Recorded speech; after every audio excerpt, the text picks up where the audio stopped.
Hi guys, it's Amy's season. Yes, I'm here on Sunset Boulevard, the Director Guild of America, for the Q&A with actors and actresses for most of your favorite TV series. Enjoy this video. Ladies and gentlemen, please welcome Frasier showrunners, writers, and executive producers Chris Harris and Joe Cristalli, and yes, executive producer, Frasier himself, Mr. Kelsey Grammer.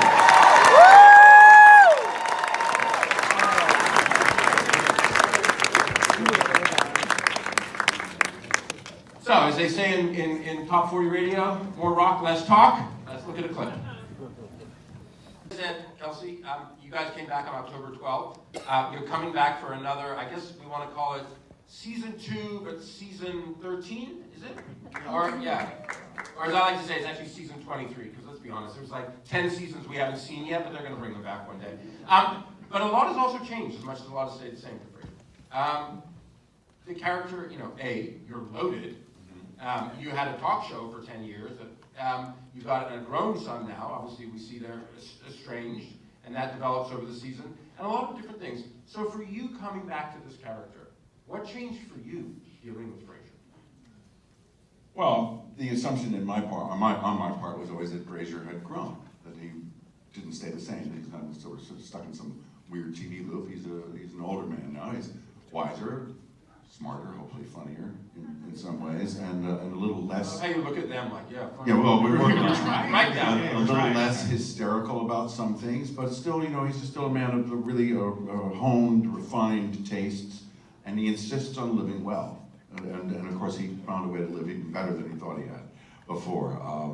I always like to say, he went to Chicago, and there's one other famous person there who's really wealthy, and that's Oprah. So he's the next Oprah. It doesn't work so well. Anyway, I was just thinking as we watched this clip, that's the one where that joke that Jack says is about the one about putting out a fire, and he see which one they want to talk to first. We auditioned a few wonderful actors for this role, except maybe one. And Jimmy Burrows was in on the audition, and after this young man left, he said, "You know what the problem with him is, playing a fireman? He'll put the comedy out." That's only Jimmy Burrows can say stuff. Well, let's talk about that, because James Burrows, of course, one of the most successful directors of television ever. Someone you have worked with for many, many years. My understanding is coming back for season 2 to visit. Oh yeah, he'll be directing the first 2 episodes, just like he directed the first 2 episodes of the first season. Well, then you gotta watch it. Yeah. Exactly. But what is that like for first I'd like to ask you what it's like for you, because I'm assuming you and Jimmy have a shorthand at this point. We have a great shorthand. We actually got a shorthand almost immediately, because he's a son of a famous theater director, Abe Burrows, and writer and songwriter and all kinds of stuff. I mean, Abe Burrows was extraordinary. Guys and Dolls, Pajama Game, some big shows, and Jimmy comes from that history. And Jimmy was always a little tortured by the idea that he was the son of a really famous director. I once gave him an award where I said, it's not how you get a name, it's how you keep it. And James Burrows keeps that name beautifully. He's an amazing guy, and we just, it's like I say this about a few people in my life. We met, we fell in love. It just happens sometimes, and you know that you've got somebody that's going to last for your entire lifetime as a friend, and that's who he is. And in terms of working together, it's extraordinary. He has, we acquired this. We did this one years ago about when I was talking about how Rebecca on Cheers had lured me onto the rocks of her desires. And he said, and I was talking because I was telling Bibi, but I was telling Lilith about that. She wanted to go home, scratch her eyes out and all that stuff. But Jimmy said, Kels, when you say that line. I said, oh yeah. Coming in for the return of that, what were some of the challenges for you guys? The first challenge was getting to sleep each night, because it was such a pressure to bring back. Like, this is one of the most famous characters in television, so we really wanted to make sure we got it right. And like Kelsey was saying, there's a balance to strike between the things that we know and love about the character, but also making sure that they weren't frozen in amber. They weren't like put out in a closet and brought back after 20 years. This character's changed and gone through things. So a lot of it was making it feel real, because these are characters, and this is a world that it means a lot to people, and finding that world as we build a new world around this character that makes sense. And it was Kelsey's idea at some point through the process, and it was a long process. That joke that Kelsey referenced, Joe makes a joke that when we thought of that joke, he had 0 children and now he has 4. So this was a very long process along the way. But part of Kelsey's idea, for example, was to go back to Boston. Originally, we had talked about other cities, and that just felt right. It's a returning home. There's something comforting to that. And so, every step along the way, we took our time to make sure that we had that right decision that felt right for the character. And the other big part was we knew we couldn't replicate the old show. The old show is arguably one of the greatest sitcoms of all time, if not the greatest. So you can't Definitely clap for that. And we do get grandfathered in for credit on the Frasier. We can take credit for that too. But we're not going to replicate it. You can't have somebody doing a David Hyde Pierce impression. You can't have someone doing a John Mahoney impression. We need new characters that stood on their own, that faced and were foils to Kelsey's Frasier in a new way, in a fun way. And I think we found that in a lot of ways with new energies and new dynamics that we haven't seen, because we would have been foolish to try and we can't replicate it. We can try and get real close, and hopefully we are, but it just takes a lot of work. Off a show?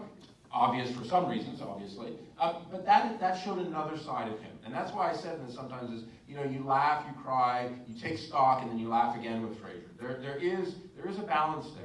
I guess maybe it's the original dramedy in a way. Right. For you guys, how is that balance continuing, and what do you do to keep that balance? Yeah, I mean, so much of the original show, and I'm going to steal one of Kelsey's lines, is that Frasier, always leads with his heart. He's always been a very emotional and loving person.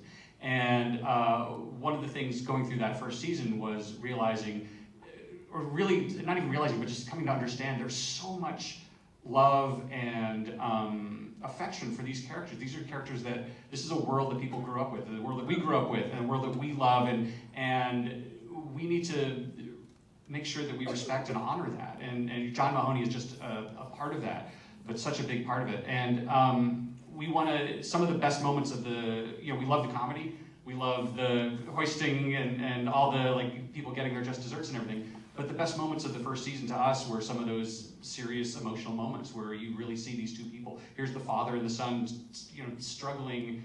They both want a connection, but they can't quite figure out how to get there. And that's real, and I think that's what we think makes the show resonate the most. It's also what makes the best multicams. I mean, you have an ace in your hand, you play it. Kelsey is he has a theater background. He has, that emotion isn't false. It's not, at no point did you think, oh, how do you do that? How do you put that? He's so good, and when you can have actors, But he's thinking, there's some people coming back. Yes, that's right, call out! They're here, use your power, use your power! If he would come back, we would probably find a way to do that, but it probably wouldn't be for more than an episode. We quite artfully, we decided, I realized early on that Frasier had never really had a friend on Cheers or Frasier. He always just had his brother. That was his go-to guy, right? So it became interesting for us to explore the idea that he would have a best friend, someone we'd never really known about, who happened to live in England most of the time and ended up at Harvard teaching, who is, Nicholas Lyndhurst, Alan Cornwall, who is probably one of the most remarkable actors who's ever lived. And having him meet a brand new audience in America has been a great surprise for a lot of people. They go, who is that funny guy? How did they find an Englishman that old who knows how to act?